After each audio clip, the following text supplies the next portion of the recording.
Assalamualaikum warahmatullahi wabarakatuh. Perkenalkan, nama saya Muhammad Alwi Irfani, NPM 2602013 4. Kelas reguler pagi Banjarmasin. Prodi Teknik Sipil, Fakultas Teknik, Universitas Islam Kalimantan Muhammad Arsyad Al-Banjari. Mata kuliah ini yaitu Pendidikan Kewarganegaraan.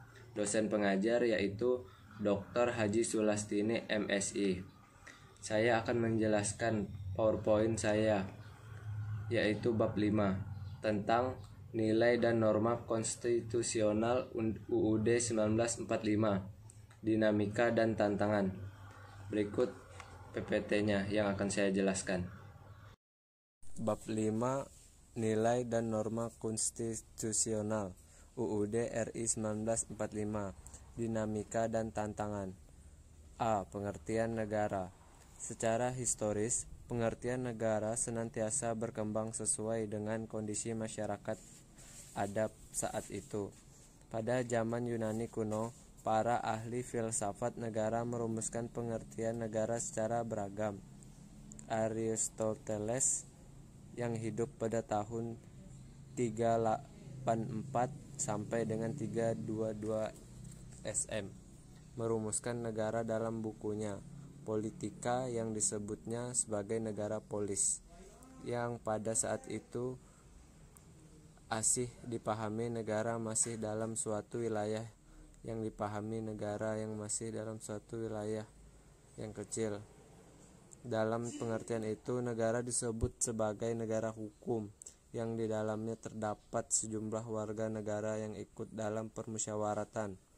Oleh karena itu, menurut Aristoteles, kejadian merupakan syarat mutlak bagi terselenggaranya negara yang baik demi terwujudnya cita-cita seluruh warganya.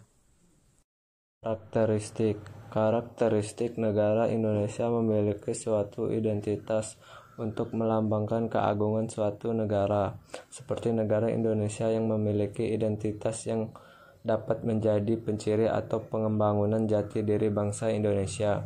Identitas Indonesia menjadikan bangsa Indonesia sebagai pemersatu dan simbol kehormatan negara. Selain itu, identitas nasional menjadikan negara Indonesia yang bermartabat di negara-negara lain yang memiliki beragam kebudayaan, agama, dan memiliki jiwa toleransi maupun solidaritas yang tinggi. Pengertian konstitusi. Konstitusi atau Undang-Undang Dasar, bahasa Latin Constitutio, dalam negara adalah sebuah norma sistem politik dan hukum bentukan pada pemerintahan negara, biasanya dikodifikasikan sebagai dokumen tertulis. Hukum ini tidak dapat mengatur hal-hal terperinci, melainkan hanya menjabarkan prinsip-prinsip yang menjadi dasar bagi peraturan-peraturan lainnya.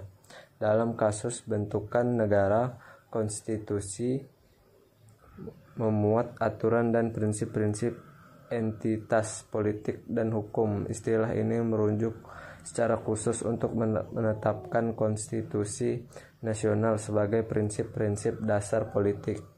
Prinsip-prinsip dasar hukum termasuk dalam bentuk struktur, prosedur, wewenang, dan kewajiban pemerintah negara. Pada umumnya, konstitusi merujuk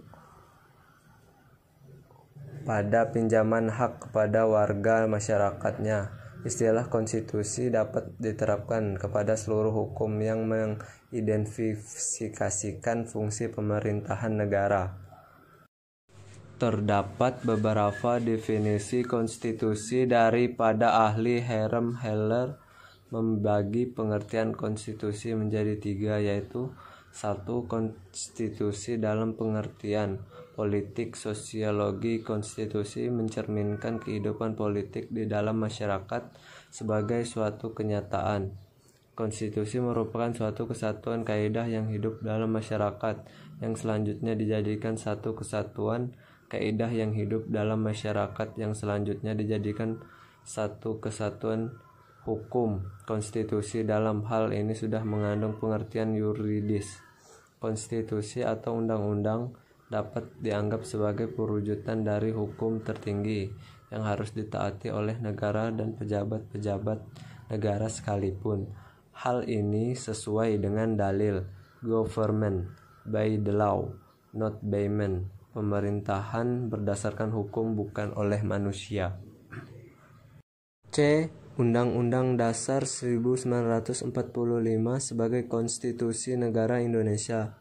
Konstitusi Negara Indonesia adalah UUD 1945 yang untuk pertama kali disahkan oleh Panitia Persiapan Kemerdekaan Indonesia (PPKI) pada tanggal 18 Agustus 1945 dalam tata susunan Peraturan Perundang-undangan Negara. UUD 1945 menempati tempat tertinggi. Menurut jajaran norma hukum, UUD 1945 adalah kelompok aturan dasar atau pokok negara yang berada di bawah Pancasila sebagai norma dasar. Konstitusi yang pernah berlaku di Indonesia. Dalam sejarahnya, sejak proklamasi 17 Agustus 1945 hingga sekarang di Indonesia telah berlaku 3 macam undang-undang dasar dalam 4 periode, yaitu sebagai berikut. 1. Periode 18 Agustus 1945 sampai 27 Desember 1949. Berlaku UUD 1945. UUD 1945 terdiri dari bagian pembukaan batang tubuh 16 bab, 37 pasal, 4 pasal aturan pemeliharaan, 2 ayat aturan tambahan dan bagian penjelasan. 2 periode 27 Desember 1949 sampai 17 Agustus 1950. Berlakunya UUD RIS. UUD RIS terdiri atas 6 bab, 197 pasal dan beberapa bagian.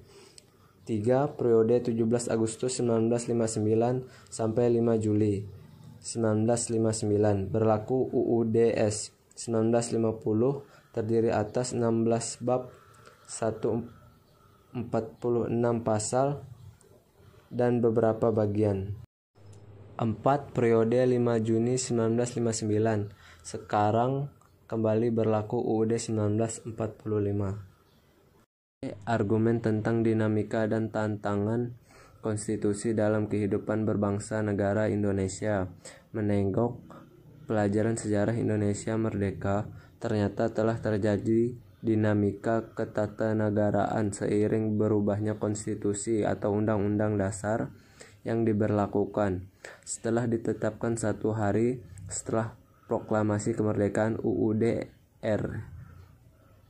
RI 1945 mulai berlaku sebagai hukum dasar yang mengatur kehidupan ketatanegaraan Indonesia dengan segala keterbatasannya. Mengapa demikian? Karena sejak semula UUD NRI 1945 oleh Bung Karno sendiri dikatakan sebagai UUD kilat yang akan terus disempurnakan pada masa yang akan datang.